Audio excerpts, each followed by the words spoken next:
Good morning, or good afternoon, or good evening, depending on when you are viewing this video. This is City Manager Alex Nguyen here to present this brief introduction to the American Rescue Plan Act, specifically with regard to the city of Oxnard. This is about the ARPA's appropriation for local governments across the country for local government recovery. The purpose of this report, again, is to provide a brief introduction to the main categories outlined in the American Rescue Plan Act, as well as a summary of the timeline here in Oxnard for how we will approach getting decisions out of the City Council when the Federal Treasury Department finalizes their final rules in August. So I'll start off by summarizing the 6 broad categories as outlined in the American Rescue Plan Act.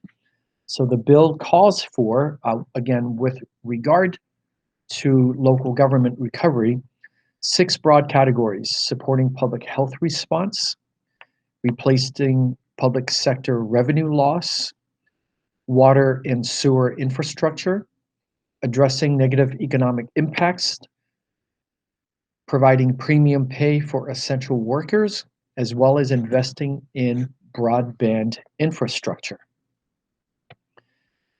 So the guidelines for the public infrastructure projects focus on water, sewer, and broadband.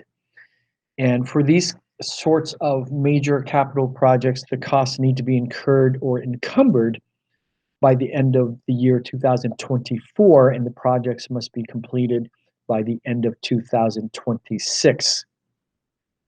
The timeline for funding of other programs need to be expended to cover costs incurred by the city by the end of 2024.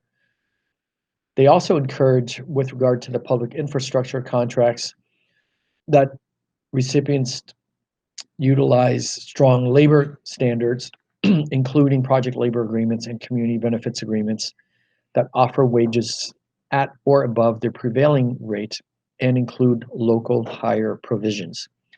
And there are also a few specific restrictions, which include restrictions from utilizing these funds for debt service, for legal settlements or judgments, or as deposits to pension funds, rainy day funds, meaning our reserves, or other financial reserves. It also talks about investing in qualified census tracts, and there's a federal definition for that, which we will outline in our staff reports in July. But as you can see, the qualified census tracts in Oxnard cover almost, or if not a little bit more than half the city. So when we discuss the funding and the investment ideas, we'll also keep in the back of our minds emphasizing investment among the 6 categories, but also within qualified census tracts. Now, some guiding principles, in addition to the various rules outlined by the Federal Treasury, which we will discuss in detail in our July staff reports and at the various council meetings going forward. I want to offer some guidelines for us to keep in mind.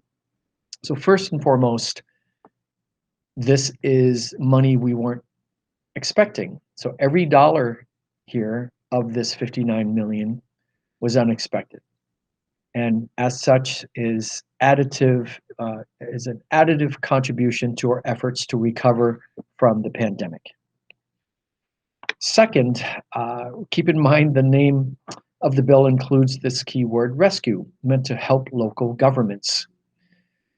There have been and continue to be other stimulus funding made available from the federal, state, and county governments available to a broad range of sectors across the community, be it business, small business, tenants, landlords, education, and so on.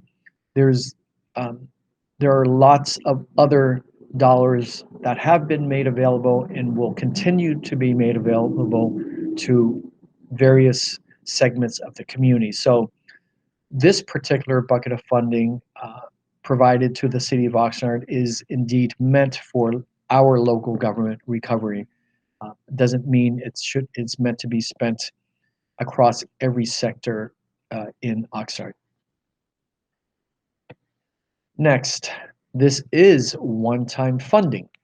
As I've said before, $59 million is a large number, but when you balance that relevant to both our annual budget and the very, very long list of needs and desires across the city, it's really not that much money. So obviously the council will make the best choices possible, but it is one-time funding, which in essence means we should not utilize these funds to start any program that will require ongoing funding, which we will not have again from this source.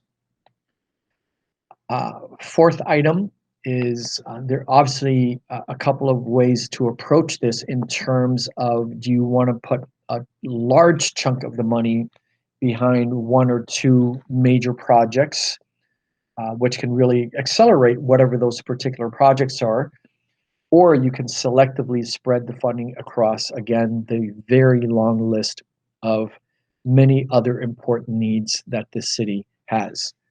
The staff obviously will be recommending the latter rather than the former in terms of one or two large investments. And we only state that because, again, balancing out all the needs across this community, there are so many needs.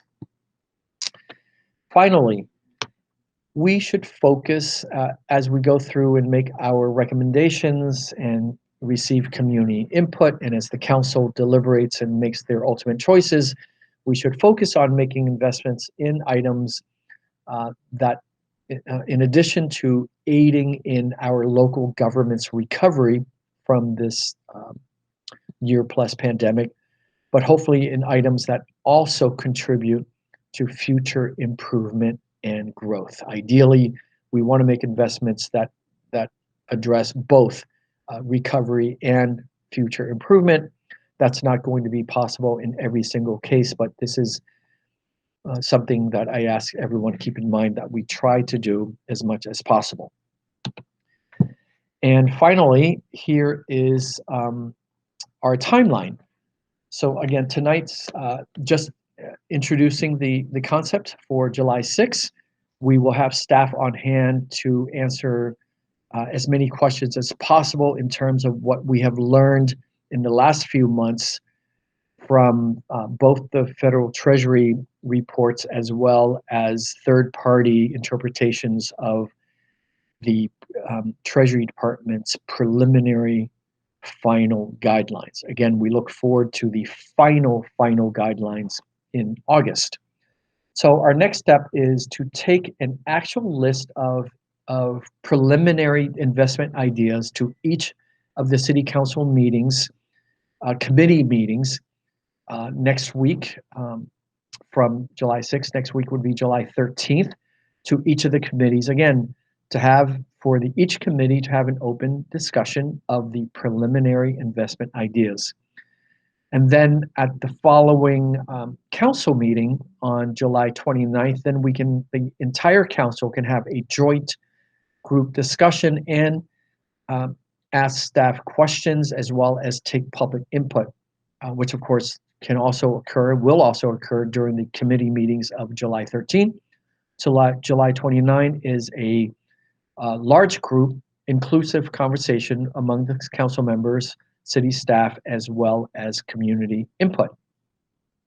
And then we will, at the staff level, we will collect the conversations, see which of the preliminary investment ideas recommended float to the top, rise to the top, however you want to frame that, and we'll regather that information, in a form that prepares us to begin the formal decision-making process in the fall, in September. But keep in mind, everyone across the country is expecting the U.S. Department of Treasury to release their final spending rules in August of this year. So, barring any major changes, we should be able to come back in September and pick up where we left off on July 29th and have more, well, it would be then our final investment idea recommendations for the council to begin making decisions. Again, I want to say that this funding was unexpected.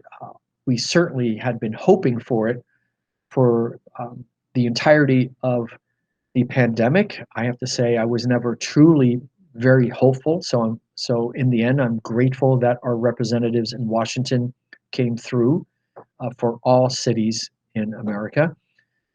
So this is a unique opportunity where the federal government is injecting local government with direct relief support. This is all positive and additive. We have nothing but good decisions to make here. And I want to emphasize that I do not believe there could be or should be any bad decisions. There will be good decisions and perhaps better decisions, but it all comes down to the city council balancing out all of the needs across the city. And this is, again, a wonderful opportunity to meet some of those needs, especially with regard to areas as outlined in the American Rescue Plan Act, those 6 broad categories. And within those categories, hopefully, investments that not only help in the local government recovery, but also aid towards future improvements and future benefits. Thank you very much, and we look forward to having a open discussion at this meeting on July 6th. Thank you.